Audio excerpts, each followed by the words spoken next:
नमस्कार, good morning. Uttarakhand की राजधानी देहरादून के परेड ग्राउंड में 80वें स्वतंत्रता दिवस समारोह के उपलक्ष्य में हम परेड ग्राउंड आए भी है, जहां से हम आपको जवानों का यह दृढ़ निश्चय हमें यही संदेश दे रहा है। उठो जवानों, आज देश का नवनिर्माण जरूरी है। राष्ट्र हितों पर व्यक्ति हितों को करना कुर्बान जरूरी है। भाई भाई सब भारतवासी, कोई कनिष्ठ या ज्येष्ठ नहीं।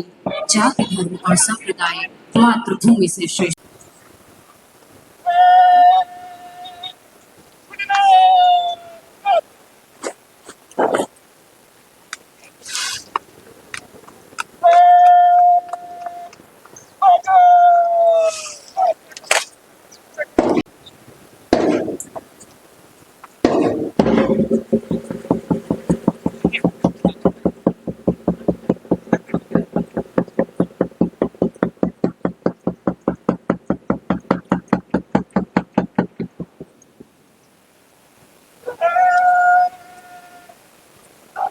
जीवन सर्वस्व समर्पित करने उसको ललक रहा है मेरा मन। इसी गौरवपूर्ण भावना के साथ 79वें स्वतंत्रता दिवस के इस ऐतिहासिक समारोह का शुभारंभ होने जा रहा है। अब मैं आपका ध्यान परेड ग्राउंड की ओर आकर्षित करना चाहूंगी, जहां आज ही इस भव्य परेड के प्रखर और तेजस्वी परेड कमांडर परेड का भार ग्रहण करेंगे। कमांडर प्लीज सभी कर्मियों से अपने कर्तव्य की ओर।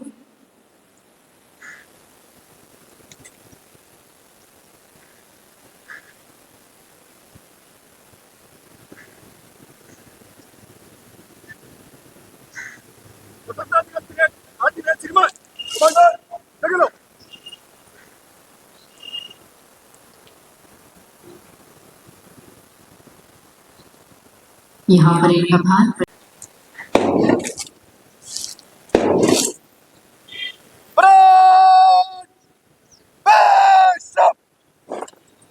आज की यह भव्य और आकर्षक परेड अलाइनमेंट पर स्थान ग्रहण कर चुकी है। आइए अब इस भव्य परेड में शामिल टुकड़ियों का परिचय आपसे कराते हैं। अनुसर कदम तना हो अपने स्थान पर खड़े होने का प्रश्न करेंगे।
भारत माता की धन्यवाद महोदय। और यहाँ हम पुलिस महानिदेशक महोदय से विनम्र निवेदन करते हैं।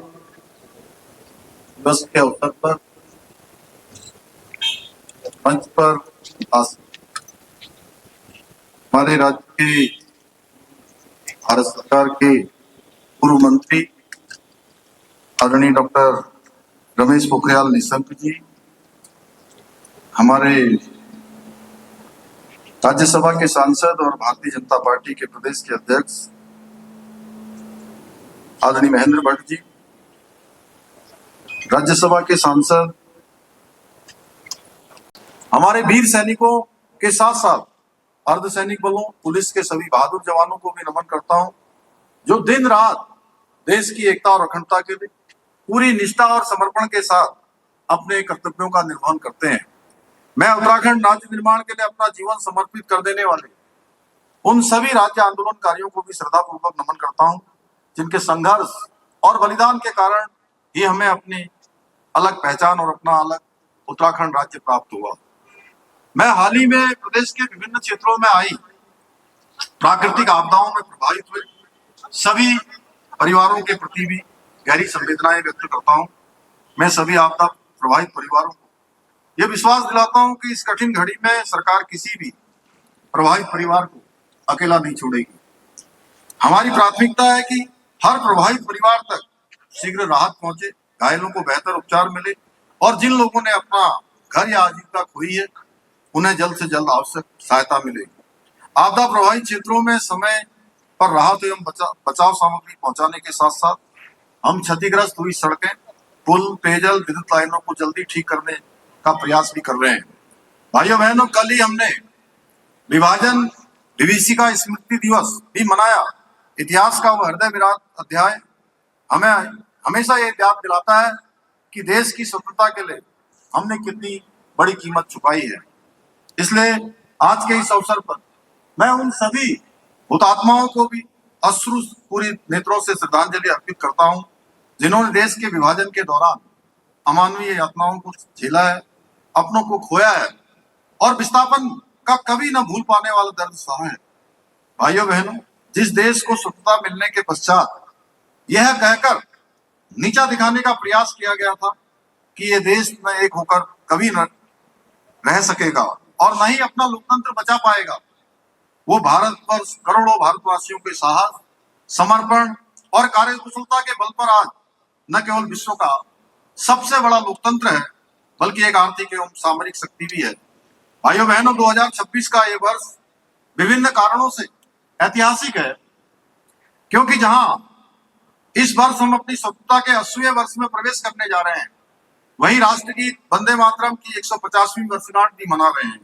इसके साथ ही यह वर्ष सामाजिक समरसता के प्रेरणापुंज संत शिरोमणि रविदास जी महाराज का 650वां जयंती वर्ष होने के साथ साथ सिख पंथ के नवे गुरु तेग बहादुर जी का 350वां शहीदी वर्ष भी है।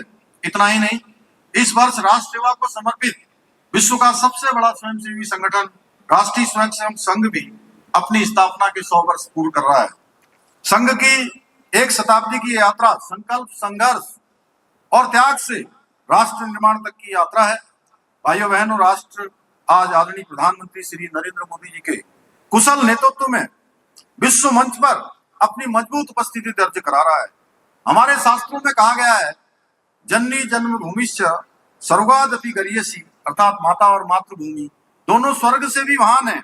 इसी भाव को अपने कार्यों का आधार बनाकर आदरणीय प्रधानमंत्री जी लगातार राष्ट्र सेवा के संकल्प के साथ निरंतर काम कर रहे हैं और आदरणीय प्रधानमंत्री जी ने देश को विकास की राह पर आगे ही नहीं बढ़ाया है, बल्कि 2047 में विकसित भारत का एक ऐतिहासिक संकल्प भी दिया है। और इसी संकल्प के साथ आज जहां एक और विश्व स्तरीय इंफ्रास्ट्रक्चर का विस्तार हो रहा है, सेमीकंडक्टर से लेकर अंतरिक्ष तक और रक्षा उत्पादन से लेकर आर्टिफिशियल इंटेलिजेंस तक, हर क्षेत्र में भारत आत्मनिर्भर बनने की दिशा में तेजी से आगे बढ़ रहा है। आज चाहे विज्ञान अनुसंधान और तकनीकी का क्षेत्र हो, स्टार्टअप की बात हो, खेल का मैदान हो या फिर योग और आयुर्वेद का विस्तार हो, भारत विश्व पटल पर अपनी एक अमिट छाप छोड़ रहा है। यही नए भारत की विशिष्ट सर्विस है, जहां विरासत भी है, विकास भी है और संस्कार भी है और विज्ञान भी है, जहां देश को विकसित राष्ट्र बनाने का विकल्प रही संकल्प भी है और उस संकल्प को सिद्धि तक पहुंचाने का सामर्थ्य भी है। भाइयों बहनों, हमारे प्रेरणा स्रोत पंडित दीनदयाल उपाध्याय जी ने कहा था, विकास की कसौटी वो व्यक्ति है जो पंक्ति में सबसे अंत में खड़ा है। इसी सोच के साथ आदरणीय प्रधानमंत्री जी के नेतृत्व में आज देश में चलाई जा रही उज्ज्वला योजना, प्रधानमंत्री गरीब कल्याण अन्न योजना, पीएम आवास योजना, स्वच्छ भारत अभियान, आयुष्मान भारत, गरीब कल्याण अन्न वितरण जैसी अनेक जन कल्याणकारी योजनाएं करोड़ों नागरिकों का जीवन बदल रही हैं। इन योजनाओं ने देश के आम नागरिक के जीवन में सम्मान, आत्मविश्वास और बेहतर भविष्य का विश्वास पैदा किया है। इतना ही नहीं, आदरणीय प्रधानमंत्री जी के नेतृत्व में देश में ऐसे कई ऐतिहासिक निर्णय लिए गए हैं जिनकी पहले कल्पना करना भी कठिन था।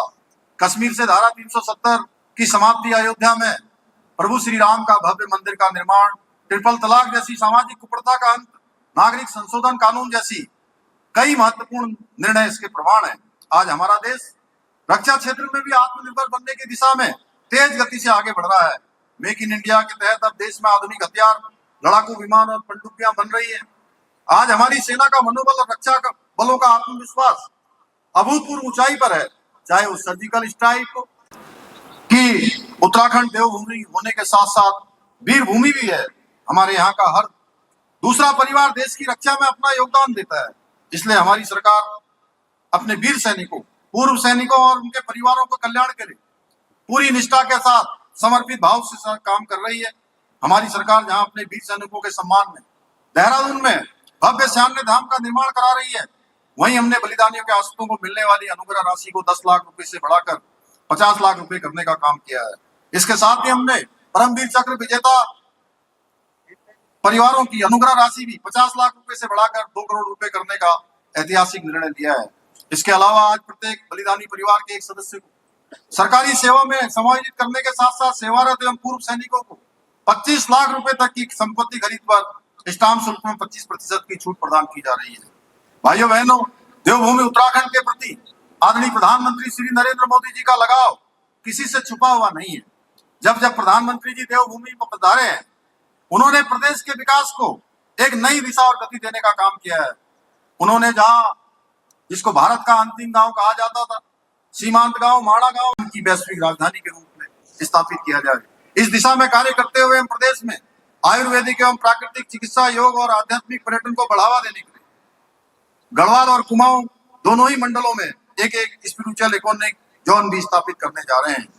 भाइयों बहनों, हमारी मातृशक्ति राज्य की नींव है। इस नींव को मजबूत करने के लिए हमारी सरकार सशक्त महिला, सशक्त उत्तराखंड के अपने संकल्प को साकार करने के लिए निरंतर कार्य कर रही है। आज जहां एक और राज्य में सरकारी नौकरियों में महिलाओं को 30% का क्षैतिज आरक्षण देकर उनकी भागीदारी बढ़ाई जा रही है, वहीं स्वयं सहायता समूह से जुड़ी हुई लाखों बहनों का प्रशिक्षण, ऋण और बाजार की सुविधा देकर उन्हें आर्थिक रूप से मजबूत बनाया जा रहा है।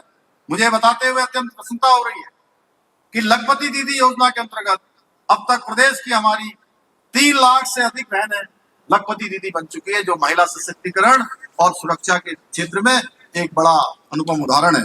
इसके अलावा हमारी सरकार द्वारा महिला स्वयं सहायता समूह को 5 लाख रुपए तक का ब्याज मुक्त ऋण भी उपलब्ध कराया जा रहा है। साथ ही सहकारी समितियों में महिलाओं को 33% का आरक्षण भी दिया जा रहा है। इसके अलावा मुख्यमंत्री सशक्त बहना उत्सव योजना, ड्रोन दीदी योजना, मुख्यमंत्री महालक्ष्मी योजना, इसके साथ ही राज्य में गेहूं खरीद पर 20 रुपए प्रति कुंटल का बोनस दिया जा रहा है और गन्ने के मूल्य में 30 रुपए प्रति कुंटल की बढ़ोतरी की गई है। हम औद्यानिकी को आधुनिक और लाभकारी व्यवसाय बनाने की दिशा में भी तेजी से काम कर रहे हैं। इसके लिए राज्य में नई सेब नीति, नई कीवी नीति, ड्रैगन फ्रूट नीति, महक क्रांति नीति, मौन पालन नीति, स्टेट मिलेट मिशन आदि अनेक नई पहले प्रारंभ की हैं। वहीं इनको धरातल पर उतारने के लिए 2000 करोड़ रुपए का भी प्रावधान किया गया है बजट में। इसके अलावा हमारी सरकार ने पॉली हाउस निर्माण के लिए भी 300 करोड़ रुपए का बजट अलग से निर्धारित किया है। इतना ही नहीं, हम सीएम समृद्धि योजना द्वारा 20,000 युवाओं, महिलाओं एवं भूतपूर्व सैनिकों को प्रशिक्षण प्रदान कर रोजगार देने के लिए भी विशेष प्रयास कर रहे हैं। भाइयों बहनों, हमारी सरकार शासन के प्रत्येक अंग में नवाचार, सुशासन और जनसेवा की अवधारणा को सशक्त करने का कार्य भी कर रही है। हम चाहते हैं प्रदेश के किसी भी नागरिक को अपनी छोटी छोटी समस्याओं के समाधान के लिए सरकारी कार्यालयों के चक्कर न लगाने पड़े। इसके लिए हम सरलीकरण, समाधान, निस्तारीकरण और संतुष्टि के मंत्र के आधार पर काम कर रहे हैं। आज अपनी सरकार portal, e cabinet, e office, 1905 मुख्यमंत्री helpline, 1064 anti corruption helpline, digital Uttarakhand app आदि के माध्यम से शासन को और अधिक पारदर्शी और जवाबदेही बनाने का प्रयास किया जा रहा है। हमारा यह स्पष्ट मत है कि लोकतंत्र में जनता ही सर्वोपरि होती है और सरकार का कार्य पूरी निष्ठा, संवेदनशीलता और समर्पण के साथ जनता की भलाई के लिए कार्य करना होता है। इसको ध्यान में रखते हुए हम अपने जन जन की सरकार, जन जन के द्वारा अभियान द्वारा शासन को जनता के दरवाजे तक पहुंचाने का हमने प्रयास किया है। इस अभियान के 2 चरणों में, पहले और दूसरे चरण में 6.5 लाख से अधिक लोगों की समस्याओं का समाधान हमने खोजने का प्रयास किया है। शीघ्र ही इस अभियान का 3रा चरण भी प्रारंभ किया जाएगा। भाइयों बहनों, आज किसी भी राष्ट्र या प्रदेश में 20,000 नए उद्योग स्थापित हुए हैं। स्टार्टअप्स की संख्या 700 से बढ़कर 1700 हो चुकी है। होटलों की संख्या में 25% तथा होम स्टे की संख्या में 50% की वृद्धि दर्ज की गई है।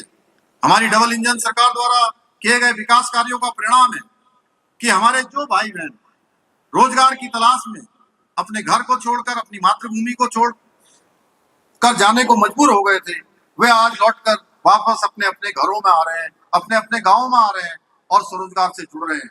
इसका प्रमाण रिवर्स पलायन में हुई 44% की बढ़ोतरी है। भाइयों बहनों, उत्तराखंड की विकास यात्रा की गूंज आज न केवल पूरे देश में सुनाई दे रही है, बल्कि हमारे प्रयासों को राष्ट्रीय स्तर पर भी सम्मानित किया जा रहा है। आज कृषि, पर्यटन, स्टार्टअप सुधारों के लिए राज्य खनन तत्परता सूचकांक में उत्तराखंड ने देश में 2रा स्थान प्राप्त किया। 200 करोड़ रुपए का प्रोत्साहन पुरस्कार भी भारत सरकार से प्राप्त किया है। ये सभी राष्ट्रीय सम्मान और उपलब्धियां इस बात का प्रमाण है कि उत्तराखंड आज सही दिशा में तेज गति से आगे बढ़ रहा है। भाइयों बहनों, उत्तराखंड में सरकारें पहले भी हुई, बहुत से वायदे हुए, बहुत से दावे किए गए, लेकिन आप जानते हैं जो फैसले दशकों से लटके हुए थे, जिन्हें छूने से भी विपक्षी सरकारें डरती थी, उन कड़े और ऐतिहासिक रणों को लेने का साहस हमारी सरकार ने दिखाया है। क्योंकि जब नियत साफ हो, नीति स्पष्ट हो और जनसेवा का अटूट संकल्प हो, तो राजनीति का अर्थ बदल जाता है और वो राजनीति नहीं बल्कि जननीति बन जाती है। भाइयों बहनों, ये हमारे लिए गर्व की बात है कि हमने देश में पहली बार संविधान में उल्लेखित सभी के लिए समान न्याय की भावना के अनुरूप समान नागरिक संहिता का कानून लागू किया है। इस कानून के लागू होने के बाद जहां सभी वर्गों की महिलाओं का सम्मान, उनको अधिकार प्राप्त हुए हैं, वहीं विभिन्न कुरीतियों से उन्हें मुक्ति मिली है।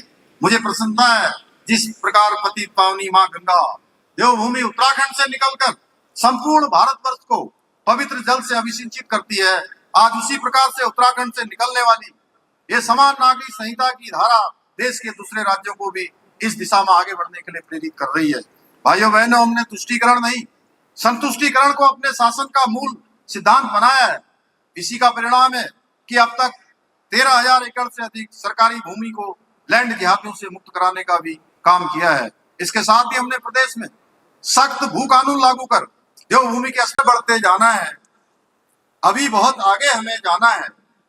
हम तकदीरों को बदल रहे हैं, हम तस्वीरों को बदल रहे हैं, हम तोड़ रहे हैं जंजीरें, हम अंधेरों से निकल रहे हैं। हमें सूरज नया उगाना है, हमें मिलकर बढ़ते जाना है, हमें अभी बहुत आगे हमें जाना है, अभी बहुत आगे हमें जाना है। धन्यवाद, बहुत बहुत धन्यवाद। धन्यवाद महोदय।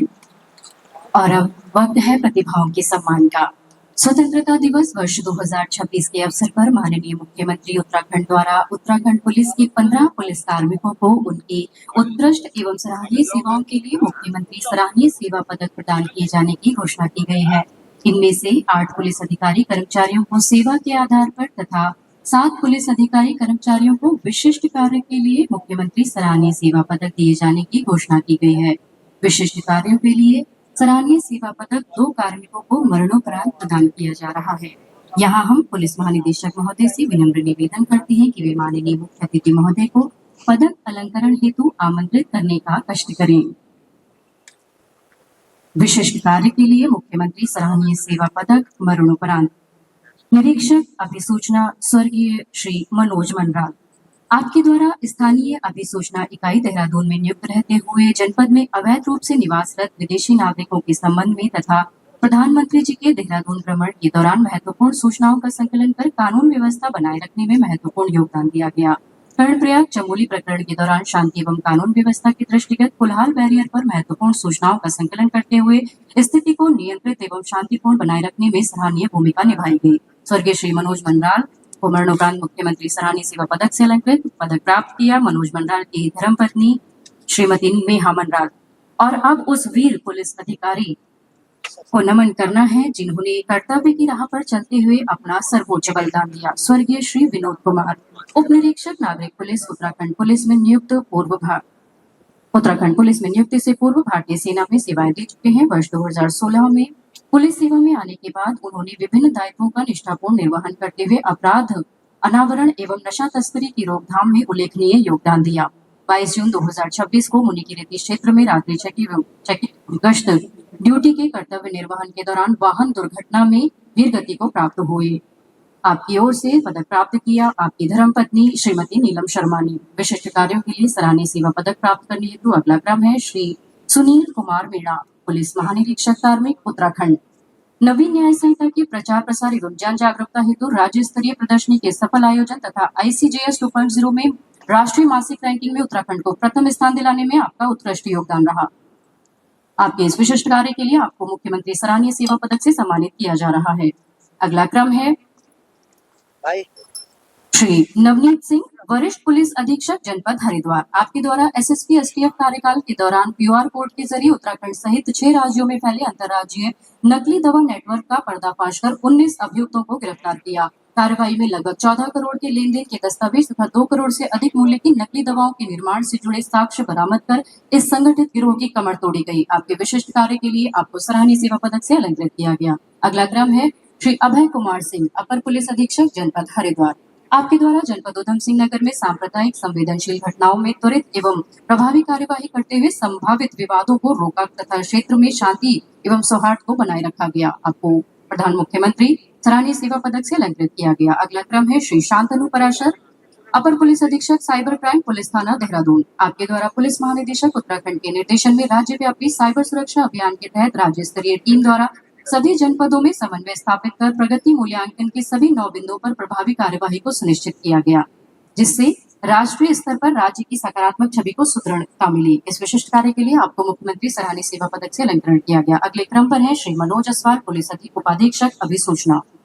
सहस्त्रधारा कार्लीगार्ड आपदा में दुर्गम परिस्थिति के बावजूद तत्काल मौके पर पहुंचकर राहत बचाव, प्रभावितों की सुरक्षा एवं पुनर्वास कार्यों का प्रभावी समन्वय किया गया। एसडीआरएफ सहित विभिन्न एजेंसियों के समन्वय से खोज बचाव एवं आवश्यक सेवाओं की त्वरित से बहाली हेतु आपके द्वारा महत्वपूर्ण योगदान दिया गया। श्री मनोज असवाल। और अब क्रम है सेवा के आधार पर पदक प्रदान किए जाने का। माननीय मुख्यमंत्री उत्तराखंड द्वारा पुलिस के जिन कार्मिकों को उनकी उत्कृष्ट एवं सराहनीय सेवाओं के लिए मुख्यमंत्री सराहनीय सेवा पदक प्रदान किए जाने की घोषणा की गई है, उनमें सर्वप्रथम आमंत्रित है श्री नीलेश आनंद भरणी, पुलिस महानिरीक्षक साइबर एसटीएफ उत्तराखंड। साइबर एवं अपराध नियंत्रण में आपके महत्वपूर्ण योगदान हेतु मुख्यमंत्री सराहनीय सेवा पदक से आपको अलंकृत किया जा रहा है। अगले क्रम पर है श्री भास्कर लाल शाह, पुलिस उपाधीक्षक सचिवालय, विधानसभा सुरक्षा उत्तराखंड।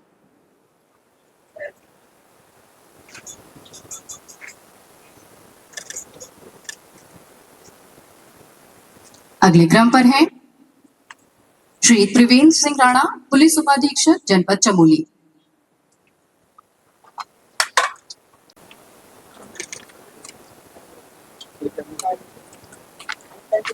अगले क्रम पर है श्री मनीष जायसवाल, पुलिस उपाधीक्षक पुलिस मुख्यालय उत्तराखंड।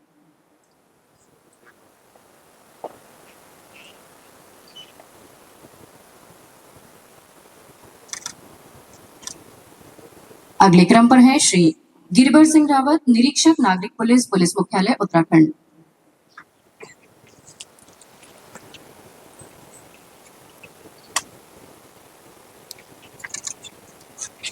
अगले क्रम पर है श्री मोहम्मद यासीन, निरीक्षक नागरिक पुलिस पुलिस मुख्यालय उत्तराखंड।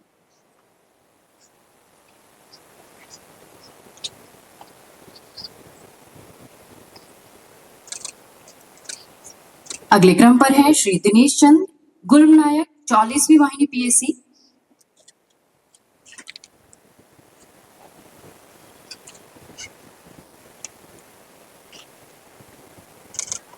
और अब अगले क्रम में राष्ट्रीय एवं अंतर्राष्ट्रीय स्तर पर विभिन्न खेल प्रतिभाओं को पदक अर्जित करने वाले कुशल खिलाड़ियों को सम्मानित किया जाएगा। हम कार्यक्रम में मंच पर पदक प्राप्त किया गया। एक बार जोरदार तालियों से सभी का उत्साहवर्धन करें।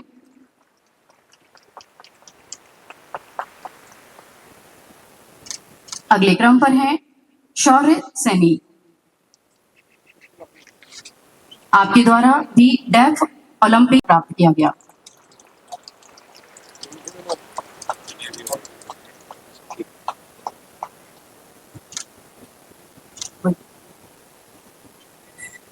अगले क्रम पर है उन्नति शर्मा, आपके द्वारा राष्ट्रमंडल खेल 2026 ग्लासगो में जूडो प्रतियोगिता में कांस्य पदक प्राप्त किया गया।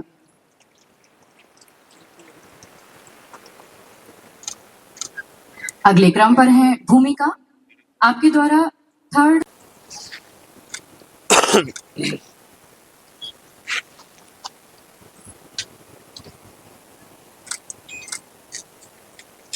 धन्यवाद महोदय। पदक प्राप्त करने वाले सभी अधिकारियों, कर्मचारियों एवं कुशल खिलाड़ियों को हार्दिक बधाई एवं शुभकामनाएं।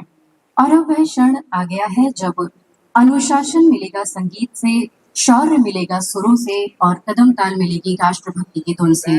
प्रस्तुत होने जा रहा है उत्तराखंड पुलिस महिला पाइप बैंड प्लाटून का शानदार प्रदर्शन।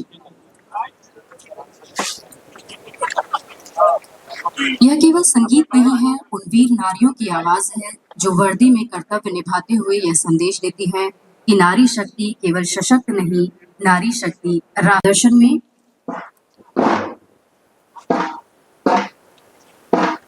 अपने मेजर स्टिक के साथ बैंड का नेतृत्व कर रही हैं महिला हेड कांस्टेबल भगवती मेहता एक बार जोरदार तालियों से इनका उत्साहवर्धन करिए।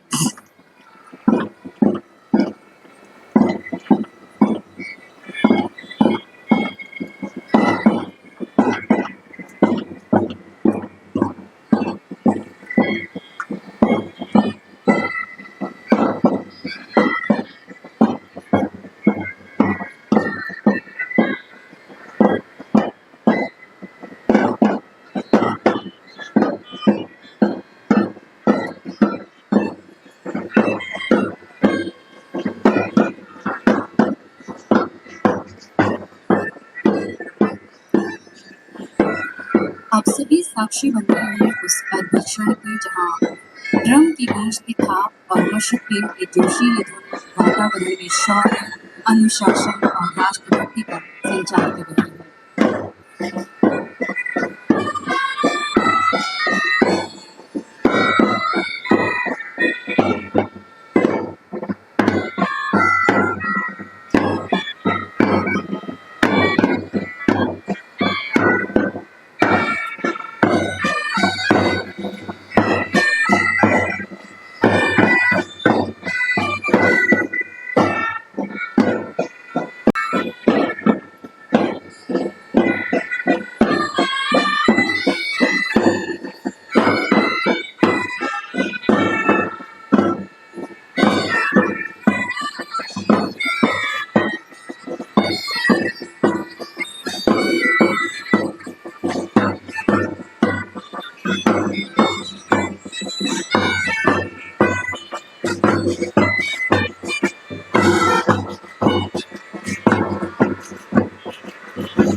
और राष्ट्र प्रेम इन महिला कार्मिकों की सदी हुई कदम ताल ने आज एक बार फिर यह सिद्ध कर दिया, जब नारी कदम बढ़ाती है तो राष्ट्र की शक्ति कई गुना बढ़ जाती है। उत्तराखंड पुलिस महिला पाइपलाइन प्लाटून के सभी सदस्यों के लिए जोरदार तालियां। आप सभी को अवगत कराना चाहेंगे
বাহুতে তুমি মা শক্তি, হৃদয়ে তুমি মা ভক্তি, তোমারি প্রতিমা নারী মন্দিরে মন্দিরে মাতরম। গৌরী দুর্গা দশ প্রহরধারিণী, কমলা কমল দল বিহারিণী, কালী বিদ্যা দায়িনী, নমামি কমলা কমলা, সুজলা সুফলা মাতরম, वन्दे मातरम्। श्यामला सरला सुस्मिता भूषिता, धरणी धरणी मातरम्, वन्दे मातरम्, वन्दे मातरम्।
माननीय मुख्यमंत्री महोदय, स्वतंत्रता संग्राम सेनानियों के परिजनों का सम्मान कर रहे हैं।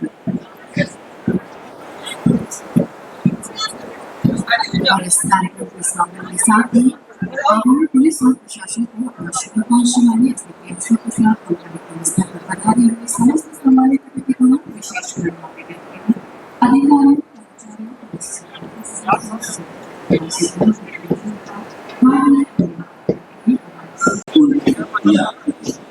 माननीय मुख्यमंत्री परिजनों के सम्मान और शहीदों के परिजनों को नमन करने और उनका सम्मान करते हुए आगे तीन भाग में शहीदों के परिजनों, वीर नारी और वीर माताओं के जिन्होंने अपने पुत्रों को समर्पित किया देश को। अम्मा ने अपने प्रचार से पुत्र लगेगा दूर होकर एक चाहे और वीर नारियों को सम्मान करते हुए माननीय मुख्यमंत्री इस दिन का प्रवेश करेंगे। वीर माताओं के सम्मान के साथ वीर नारियों का सम्मान तब काफी सातों सारे जब हमने ऐसे देते हैं भारत को समर्पित सेना उससे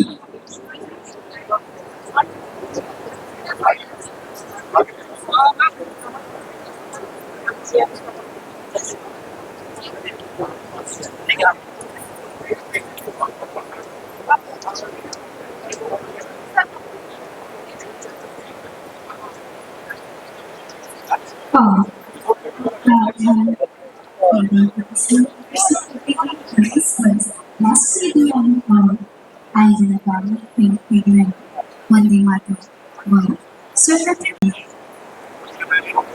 जहाँ वंदे मातरम के 150 वर्ष पूर्ण हुए और बात करें स्वतंत्रता के सम्मान की फिर यह हिस्सा हमारे प्रतीक और प्रेमसार के पास से जुड़ा है। श्रद्धांजलि देना और यह याद दिलाना कि हम जिस आजाद हवा में सांस ले रहे हैं यह अनगिनत संघर्षों का परिणाम है। संगीत रस बनाने का संकल्प लेना है। ये लोग आ जाते हैं।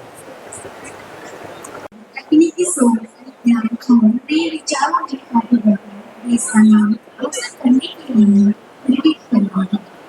आत्मनिर्भर भारत की बात करें तो रक्षा, आर्थिक स्थिरता और निर्माण क्षेत्र में भारत को आत्मनिर्भर बनाना ताकि भविष्य में देश किसी एक राष्ट्र पर निर्भर न हो। इनका मुख्य उद्देश्य रहा है।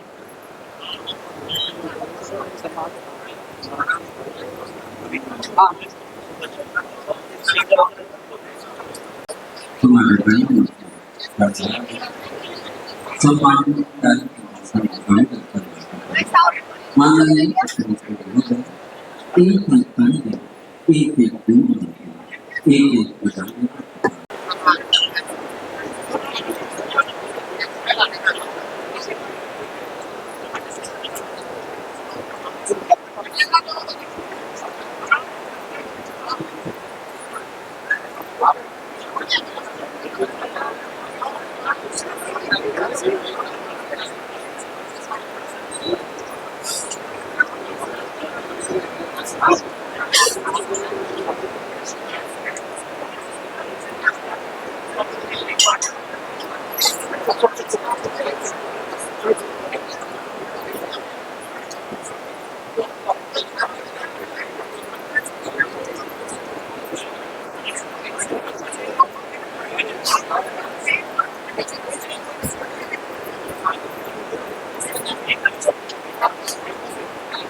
फोटो खींच क्या?